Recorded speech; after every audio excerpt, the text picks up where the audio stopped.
Well, hi, George. It's nice to see you. Good seeing you too, Wesley. For everyone watching, we've got George Fowler. He's a certified EFT trainer. He does EFT trainings all over the world, really.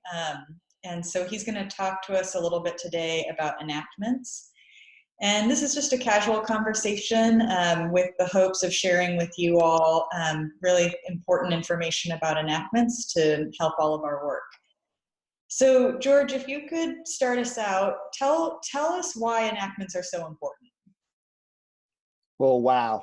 I mean, I get excited every time I just hear the word enactment. And people go to my trainings. That's the one thing I'm always looking for. It is the theory of change in EFT.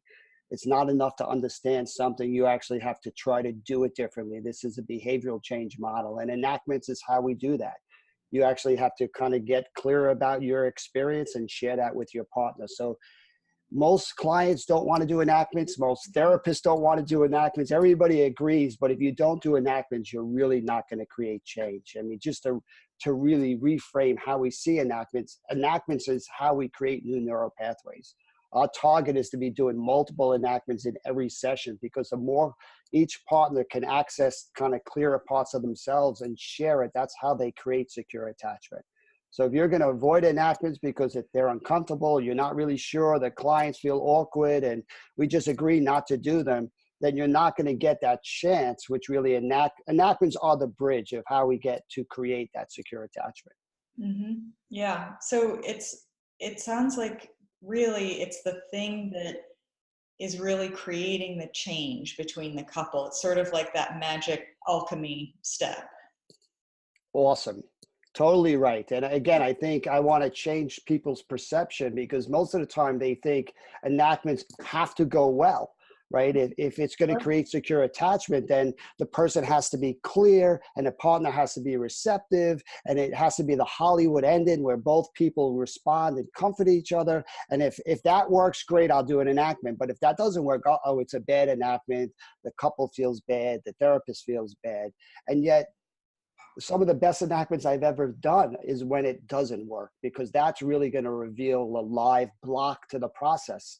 I mean, we trust the process. If a couple can do it and have success, that's great. If they can't, they're giving you the very mistrust stop in that secure attachment. So either way, I win as a therapist setting up an enactment, as long as I go with where the enactment goes. Right? If it goes towards strengthening the bond, then I could celebrate that and that shift towards positive affect. Or if it doesn't work, and now I'm getting the mistrust, the block to that secure attachment, now it's alive in my room and I could go to work with that. Okay. So it's really having the flexibility to go with where the enactment goes. And I think that's a lot of times where therapists get in trouble, because they're hoping it goes well. They don't have a plan if it doesn't go well. And then when these blocks emerge, which you can't really know until you set up these enactments, there's not really a plan on what to do with those blocks. Well, you're going to help us get a lot more confident and brave with this, because I like that. You know, a grounded therapist is what is going to be the best in the room. I'm probably hitting that about 30% of the time, so we're going to increase that to 50 by the end of this talk. I like it. I like it. All right. So tell us a little bit about when you're leading up to an enactment. Tell us about the pre-enactment. What are you thinking?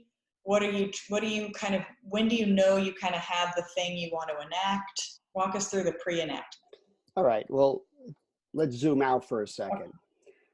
Because we teach these enactments, and for me, they're too global. It's you do an enactment. Well, great. All right. Can you turn and talk and just share what we talked about to your partner? And before you know it, it's because we really, I don't think we've done a good enough job teaching how to build an enactment. So for me, I'm trying to take this global thing and break it down into more manageable parts. So I'm going to talk about the pre-enactment, how you set the stage to send over the enactment, the actual enactment itself, and then what happens after the enactment. So we're going to have pre, during, and post-enactment.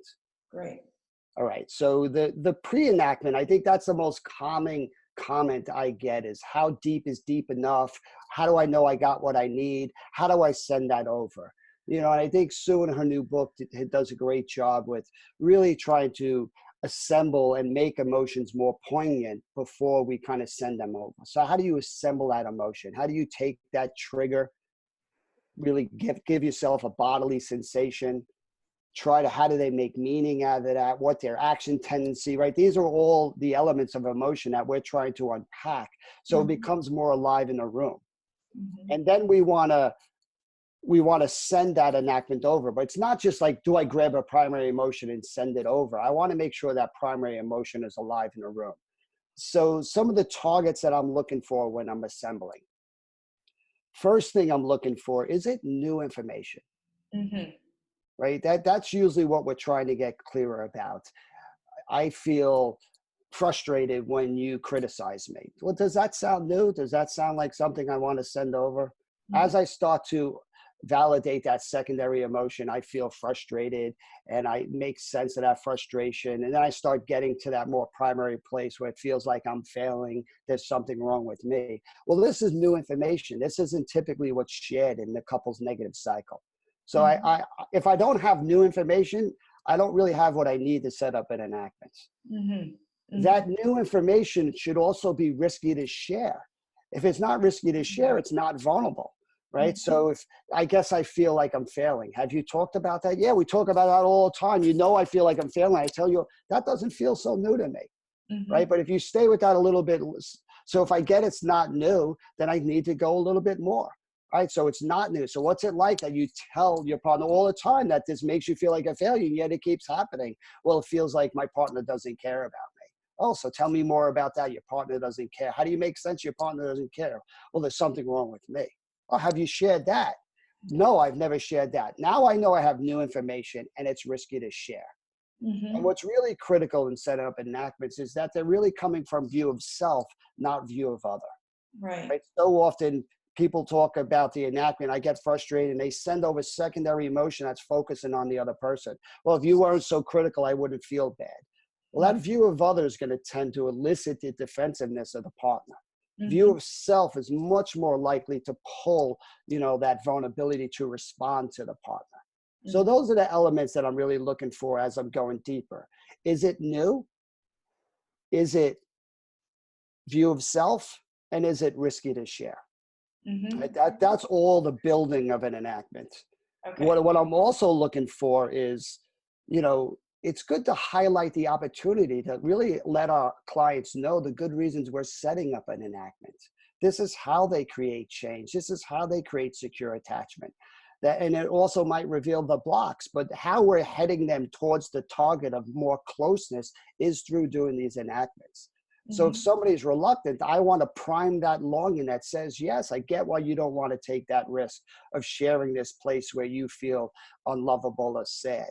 But the opportunity in this risk is that you won't be alone in those places and you could actually receive comfort. So sometimes, clients are going to need, as you're assembling, your ability to kind of give them the reasons to do the enactment and to prime the longings that are there. Otherwise, it wouldn't be risky to share. The fear isn't the whole picture. There's a longing there in all these emotions that we're also trying to bring to that surface. Mhm. Well, let me just reflect what you're saying so I can absorb it. So I think that's important to break it down into, you're sharing something new, you're sharing something that's risky to share, it's increasing the vulnerability of the person who's sharing, and you're sharing something that's from their view of self. So not those kind of like cloaked bullets, that's like, if you weren't so, then I wouldn't. You're sharing, how it makes them feel in the relationship. Exactly. And And when you have those elements, just to add to that quickly, there is a felt sense in a room of that vulnerability. You can feel Mhm. the process slow down when people start to tap into new places they tend not to tap into or they don't share. So there is a felt sense that we also are using as a marker. It's just a less clear in teaching of what, but if we were doing role plays or live sessions, you can kind of feel in a moment, or you're watching a tape, boom, where it kind of drops down a little bit.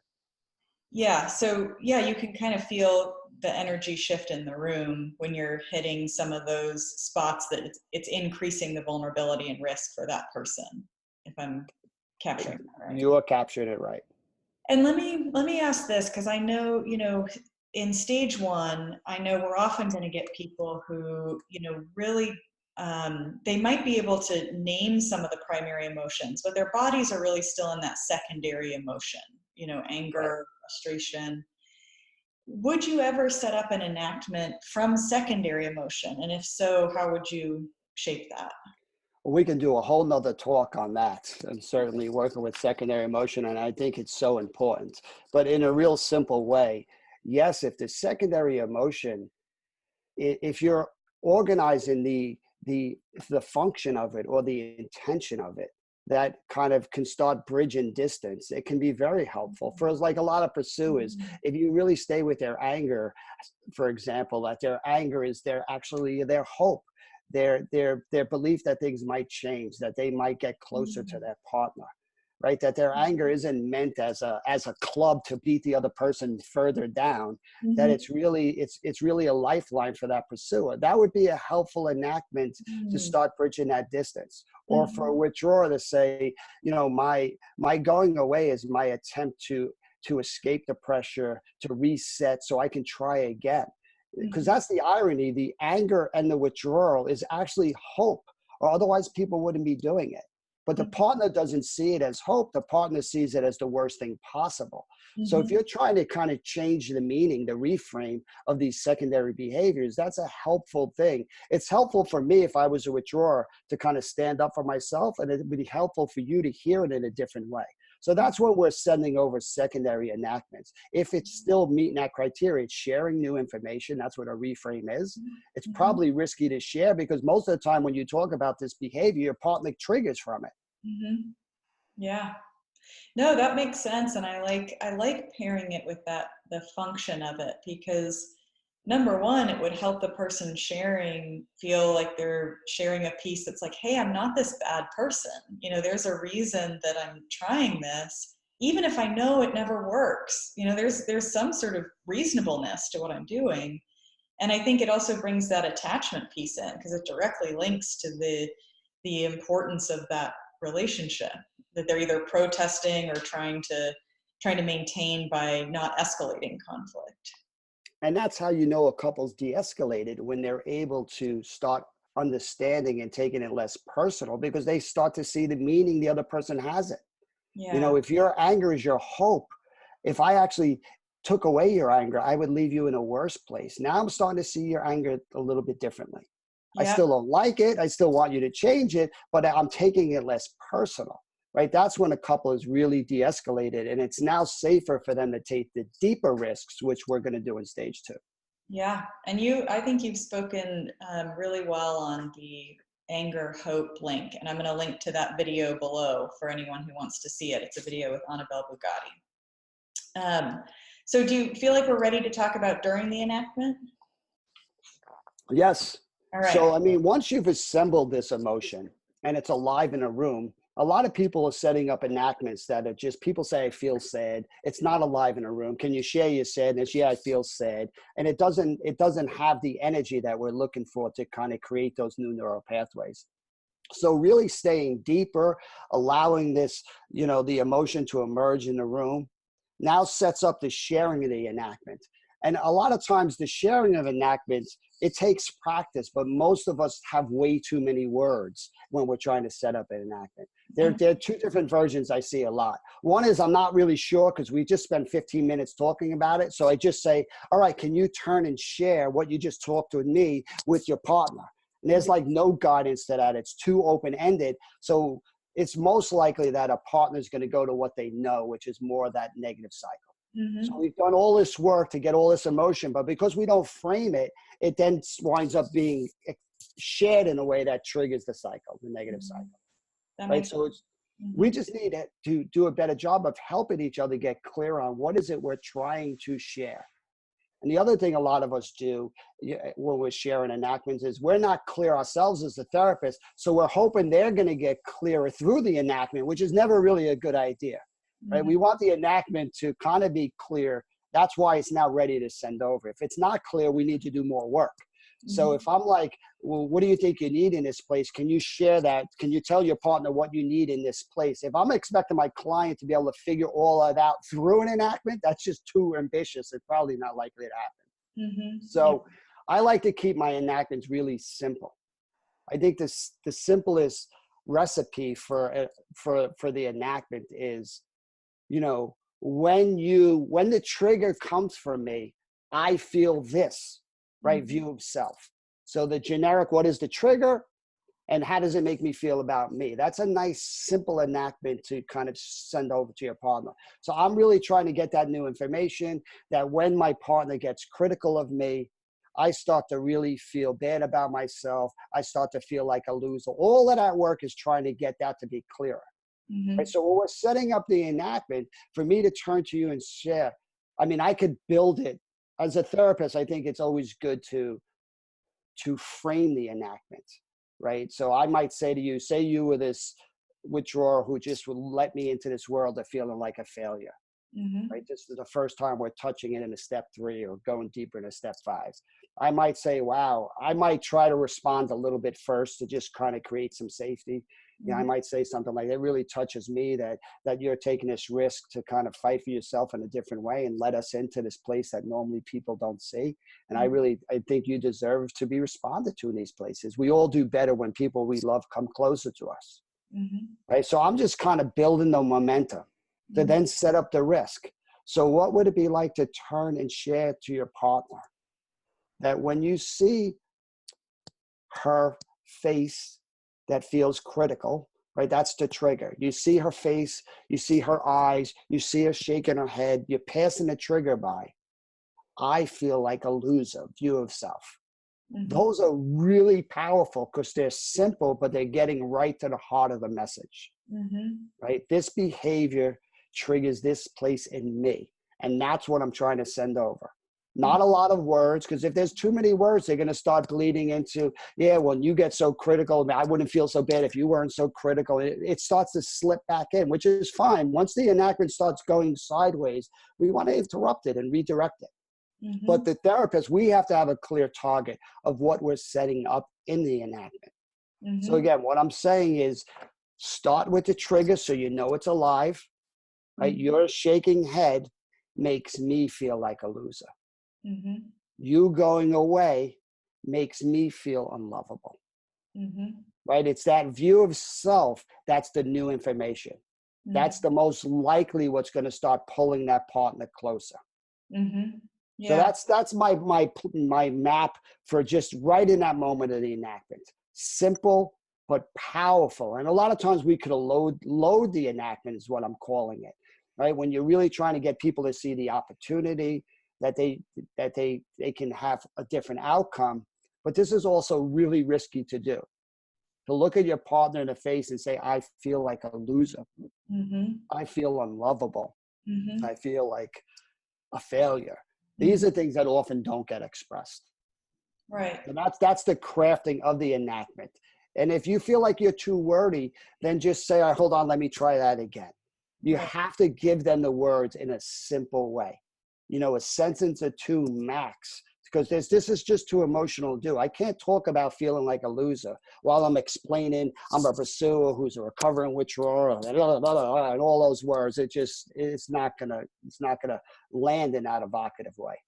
Yeah, I can hear, as you say it, I can hear the simplicity and the power of those simple words. And I think it's a good reminder, since I'm definitely in the too many words camp, where I'm jamming in the trigger, the feeling, the meaning, the action tendency, and they're getting confused, and it's not great. So it helps to just kind of hear the cleanness and the power of that. Right, and I think we could do a lot better job of teaching and starting to unpack different options, because it's never that simple. But our goal needs to be simple, because if it's really risky to share, and it's from view of self, and it's coming from this kind of place that's not really shared, that's incredibly risky to do. I don't need a lot of words to do that. right? It's really the heart of the message that needs to be expressed.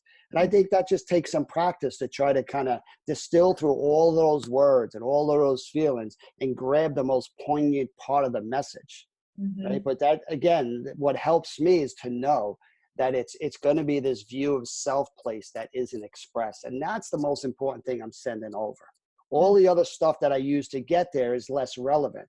But if I'm too ambitious, I'm trying to send over too much. And then we kind of wind up losing the emotion in doing that.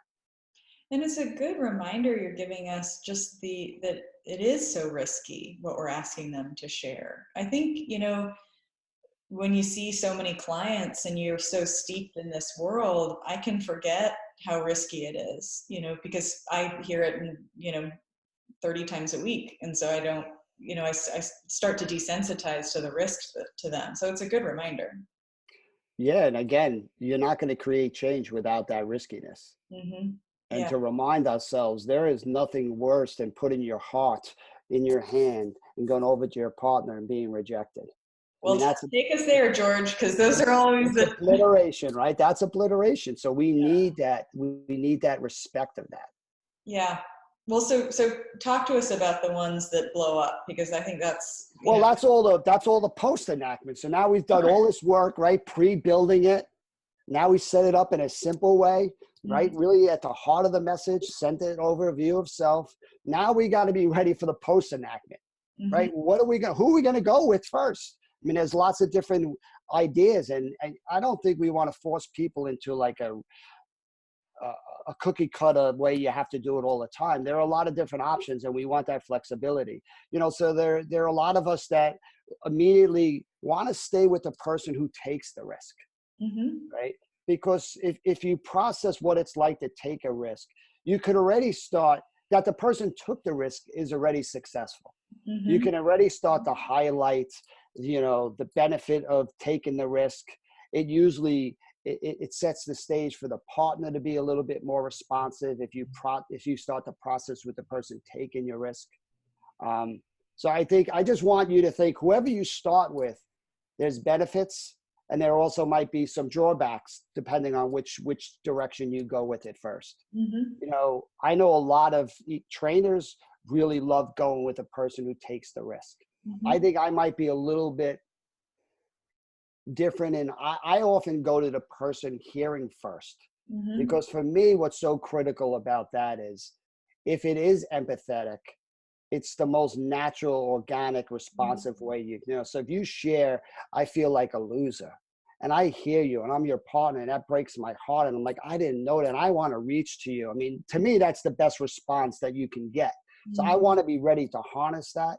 So that's where I look at these, red light, green light, yellow lights, these different ways of possible responding. If a partner's in a green light place where they really want to respond, I usually go right to the partner first, the listening partner, because I want to harness that and start creating that secure bond right in the room. Yeah. If I get a yellow light or a red light, a yellow light is simply mistrust with longing.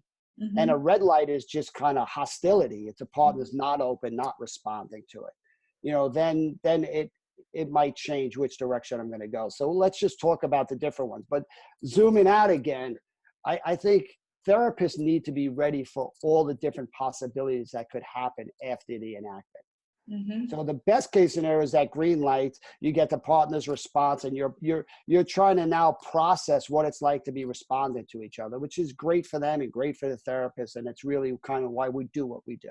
Yeah. But it's least frequent to happen, right, in enactment. So we can't just limit all enactments to that Hollywood ending. That yellow light is a partner wants to respond, but has their own stuff going on too. So there's some combination of longings and responsiveness, but mistrust and kind of defensiveness, right? So yes, I feel sad that you feel like a loser, but maybe if you would listen to what I said and did what I said, you wouldn't feel this way. So that kind of, that anger, that defensiveness is going to kind of get into the message, and it's going to do what to you? It's going to push you further away.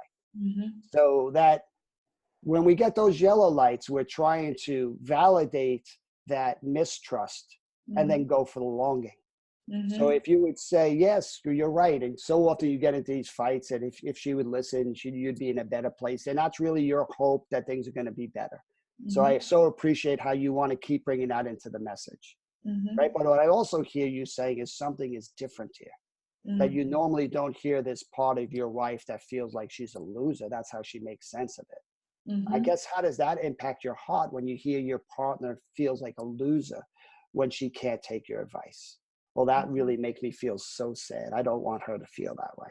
Can you Mm-hmm. tell me? So now I'm getting that longing about the vulnerability. So I'm trying to turn that yellow light into a red light, Mm-hmm. into a green light to get you to respond. Yeah, Right? well, and I mean, that makes perfect sense. I think that you're preparing for whichever light you get, and that with the yellow light, you're validating, you're seeing the part of them. You're saying it's okay, this part of you that can't trust this, I see that. And, you're refocusing them back to what just happened so that their bodies don't miss that something new did just happen. Awesome. Right? That's so key, to try to tap into that longing of something new. That's why we're trying to create change. If they can do it, great. If they can't, that's okay too, because we're just going to see that block then. So that yellow light's only going to go two directions. It's going to turn towards green, or it's going to turn towards red. Hmm. Well, and I want to highlight the way you're speaking, like your pace, your tone of voice. And I think this takes time and practice and getting to know yourself as a therapist. But, you know, to me, the tone is strong, grounded, slower. And so I think, sometimes we get anxious and we can go, wait, wait, wait, wait, but don't you see they're doing this great thing? And we're going to take them out of the ability to regulate their bodies because we're not regulated. Or we go too under, where it's sort of what I think of as like kindergarten teacher voice, where it's like, you're like really like basically telling them they need to, be softer and like take in what their partner's saying. And so I think it's important to note that you're also regulating them with your voice in those moments. Yes, that's great. And to cut yourself some slack. I mean, all of us, ourselves and a therapist triggers, we have good reasons for that. I mean, if we haven't been trained to be ready for different scenarios, we're hoping it's going to go well. When it's not going well, we should get anxious. We need more of a plan. And that's Mm-hmm. really why we're trying to do this, that this stuff's pretty predictable. That if Mm-hmm. somebody has mistrust, they have really good reasons for it. That's We right. don't want to shame them for it, but if we're not ready for it, we're going to wind up doing that. Mm-hmm. Right. So this is a chance in trying to break this down into more micro moves, that you're ready for these different scenarios. Mm-hmm. And the yellow light is going to be very common. And it often doesn't take a lot to validate that mistrust that's seeping in, because that's why the negative cycle's rampant in this couple. How could they not have that? But Mm-hmm. they're in your room because they want something different too. So if you could just validate that mistrust to kind of reduce it enough to allow that longing to come up, you can really start creating some new things, which is cool. Yeah. Yeah. No, I think that's exactly right. Talk to us a little bit about that red light. What do you do So with we're that? going to skip that one. Avoid the red lights. Again, the red lights are, I think, the most disjointing for the therapist and most disruptive, but they're also pretty predictable, because when you turn that that defended partner into a vulnerable partner, the listening partner still doesn't know how to really trust it. And anger or withdrawal in these critical moments is going to feel like a red light. But that's a predictable move for somebody that doesn't know how to trust something. Mm-hmm. Right. So again, we're trying to hold two truths in that moment. The good reasons this person's mistrustful, but even more importantly, this person who's being shot by that mistrust has just taken a risk that we've encouraged. Mm-hmm. So I think that's the critical thing. Most of us want to immediately go and try to talk the person in the mistrust out of it so they can respond. But that whole time we're doing all that work, this person we've asked to risk is kind of bleeding out on us. So I think that's really one of those critical moments where if I ask you to share, I feel like a loser. Mm-hmm. You're able to access that part of you. You put your heart out there, and your partner kind of just lashes out like, this is ridiculous. I mean, you do act like a loser because you don't listen to a word I'm saying. I mean, this is just so stupid. Here goes the partner in this place. You know, a lot of times as therapists, because we're not ready for that, it's like a trauma response happens in us, Mm-hmm. right? So what I've taught myself to do over, you know, getting shot way too many times by these yellow lights, because it feels like that as a therapist. It feels like we're getting shot too, right? Sure. You've done all this beautiful work. You are in attunement in vulnerability. Your Mm-hmm. nervous system is slow and soft and feeling kind of rooting for this person. So you don't have defensiveness in place for when this hostility or this mistrust comes. Mm-hmm. Right. So, but, you know, I think with time and you're expecting it, it's a lot easier to try to interrupt it and say, you know, to the partner, I don't understand your anger right now. I trust you have really good reasons for it. But I have to put a tourniquet on, a tie a bow, or organize whatever language you want, this person who took that risk. Mm-hmm. So I might say to you, I am so sorry right in this moment. Your worst fear, why you don't want to talk about it, is people don't respond. And worse, they blame you for it. And yet that's kind of what's happening now. And I need to explore that with your partner. I trust your partner has good reasons. I'm not really sure what that is. But the last thing I'd want you to experience is kind of being brought to this new place and feeling left in it, Mm-hmm. right? Because it took a lot of courage for you to show this place. Right. Mm-hmm. So would that be okay if I spent a couple minutes with your partner trying to understand kind of what's happening? Mm-hmm. Right. And I'm trying to get your buy-in to transition because I don't want you to feel abandoned in this place of vulnerability. I Mm-hmm. mean, the key line that I want everybody to hear is if you're going to invite vulnerability, we have an obligation and a responsibility for that person to have some success. And Mm-hmm. obviously the partner's responsiveness is the key. But if the partner can't, we must respond if we're going to encourage that vulnerability. Mm-hmm. Right? Yeah. So partner's response, best. Mm-hmm. Therapist, good. Mm-hmm. Nobody, that's bad. And Mm-hmm. I've done that too many times because I just am like, God, let's touch this new place and share it. And then when the partner can't respond, it's like everybody gets blown up and we don't even know kind of what's happening. So Yeah. we can control that. We can control giving that person some sense of being seen, of being responded to, of being fought for. And then Mm-hmm. we're going to transition and try to understand what is actually happening for the partner, why they're not, their empathy seems to be blocked and their defensiveness is so entrenched. Yeah, I think that's such an important reminder, you know, that we're that secure attachment figure before they can be for each other. And if it blows up, which is, you know, I like that. I like what you're saying, that our systems are getting into that affect with them, you know, so we get hit as well when it doesn't go well. And so, yeah, just that we can at least, as you would say, maybe tie a tourniquet on it with them before moving to the other person, and exploring what just upregulated them to the point of that level of distress. It also keeps your focus in a moment that says, listen, what I was trying to do is get this person to have success. And now it's also revealed the block. So let Mm-hmm. me give this person some success and then transition to try to understand this block. This Right, person has good reasons for it. I just don't know what it is. right, But we're going to have to then make that transition, which is a whole new focus. And that's a lot of work for the therapist. right. Right. So we don't have a plan. No wonder why so many of us get lost in these Mm-hmm. moments. And then it trains us not to do enactments. There's nothing like these red light bad enactments to train therapists not to want to do enactments. I know we become our own withdrawers from them That's right. That's right. because we don't feel successful. Yep. Well, and I think, you know, something I've just learned through experience is to really, really prepare for this when working with attachment ruptures. You know, with infidelity, like these red lights are like popping like crazy, and they also there's a lot of vulnerability and a lot of mistrust that's all mixed in together. So I've gotten to the point where I just, before I have a session with someone who's had an attachment rupture, I'm really stretching out. I'm really getting ready for those red lights. Do that yoga. Get yourself ready to limber and yeah. I Yeah, mean, well, yeah, for it's me, amazing how we have to pivot.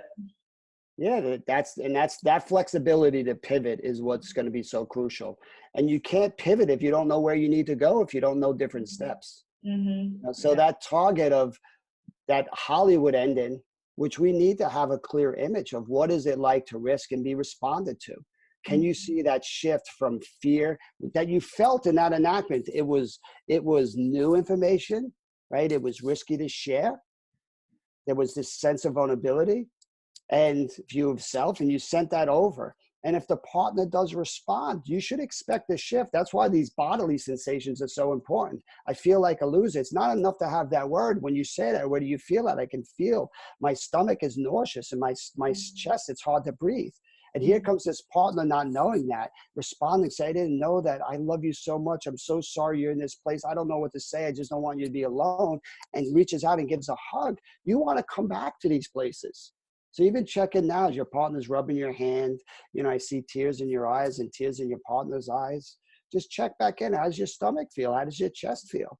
Right? We're looking for that shift. That's what transformation is when people go from insecurity to security.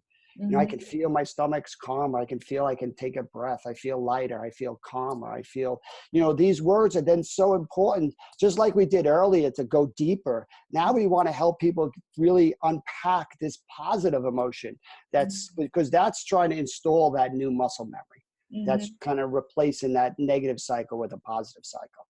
So if you don't give yourself these bodily markers, you're not going to be able to put words to this shift.